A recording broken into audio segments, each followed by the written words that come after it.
This is a really exciting day for me because I just got my hands on the first two ever manufactured Pitbull TRS pins for a 1984 through 86 Honda VF500F Interceptor. And I'll do a quick one, tell you how I got my hands on these, try to install them, and see if it works. So I'm a huge fan of the Pitbull TRS system for loading and unloading, and when I did a track day on the VF500F early, well, I guess it was last year at this point,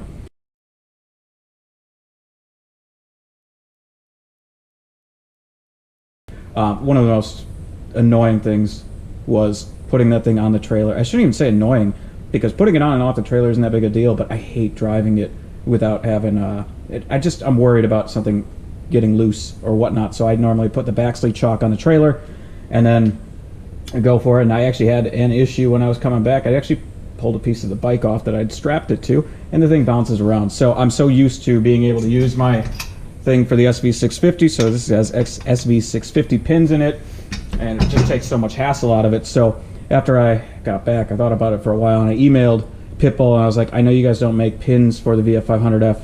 Would you consider it? Is it possible?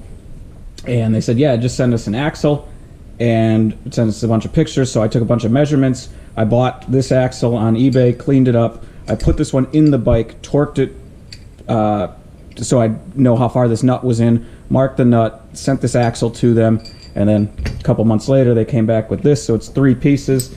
It does have an official part number, so this is H0N, oh wait, that's HON080.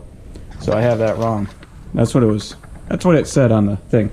But yeah, that's the part number on these things, HON080.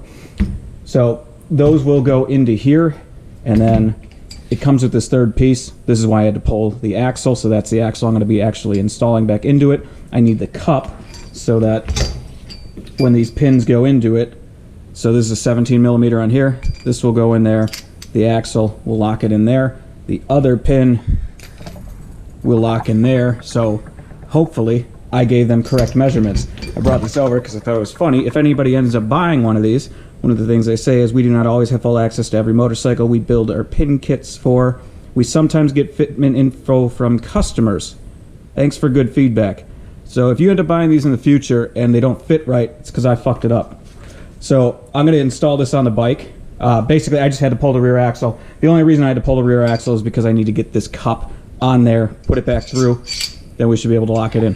When it's winter, this is how I'm dressed 98% of the time. And I match the bike. So I'm just going to clip this thing in. I've got the cup on the axle, so I should be able to just get this over the side there. Push this end into the cup. And clip it in.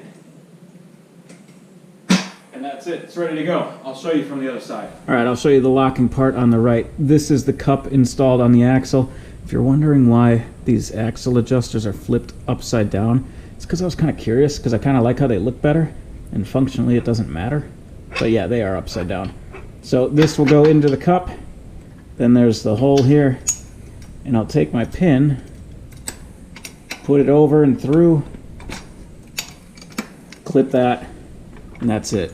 We're locked now. And this is the amount of movement that we have, which is almost none. We did go through one revision. There was one pin before this. They thought it was, well, I sent them a video. I thought it was a little bit loose. They revised it.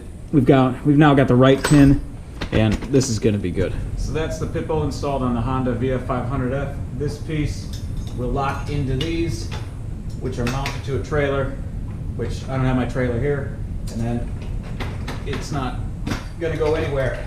So I've been giving this a lot of thought, and the Pitbull TRS system is pretty much the only like primo thing I've ever bought that I've ever felt was actually worth the high price tag. There's a whole bunch of, I'm like one of the cheapest people you'll have ever met. Everything I buy the knockoff, or I try to get by with using less.